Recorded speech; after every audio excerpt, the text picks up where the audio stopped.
We can see the effect, the air glowing, as several 6 or 8 inch electric sparks. The second thing you might notice is that buzzing sound. That buzzing sound is also caused by the air molecules moving around, bumping into others, and eventually bumping into your eardrums, which is why we hear sound at all. Out in the natural world, we might call that lightning and thunder. Lightning and thunder come from the exact same source, the bolt of lightning. The only reason we tend to see a bolt of lightning before we hear that rumble of lightning is because light travels much faster than sound. If a lightning bolt were to strike directly next to you, you would see it, you would hear it, and unfortunately you would feel it, all instantaneously. Because the third thing going on when the electric current moves through the air is that the air heats up. A natural lightning bolt can heat the air to over 10 times hotter than the surface of the sun. These much smaller electric sparks here in the theater don't reach nearly that high in temperature. And something you might notice about the sound that these are producing. It's staying on one constant note, one pitch. And this has to do with the fact for every one spark our eyes can see, it's actually 120 sparks each second. Our eyes don't work that fast. But 120 sparks each second vibrates the air with a specific frequency, vibrates our eardrums, sends the message to our brain, and we hear this one constant note.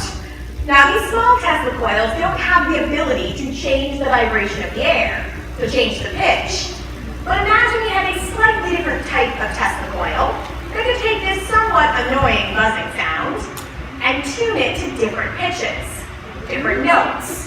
If you took those tuned notes and strung them together, you're going to get something that sounds a bit more like this.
The giant metal bird cage.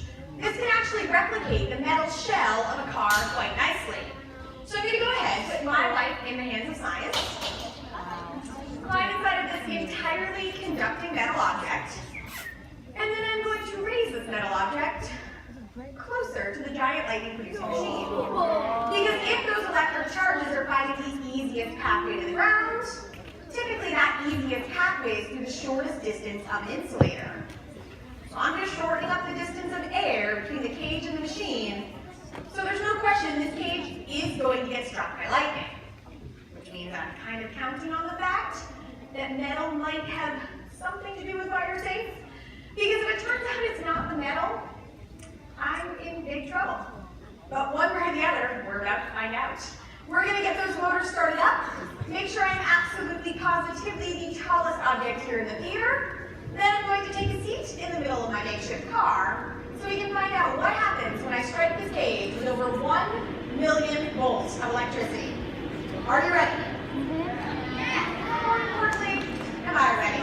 My headphones are definitely going on. My fingers are crossed. Here goes nothing. Turn your flashes off.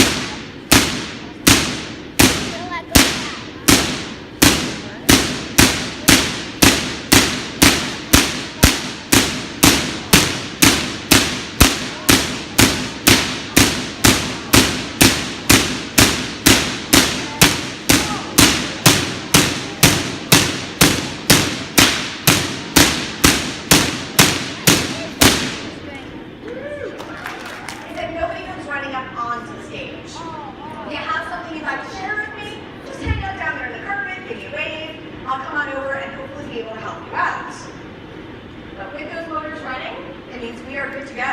So you guys can sit back and relax, maybe plug up those ears, but definitely enjoy our lightning storm.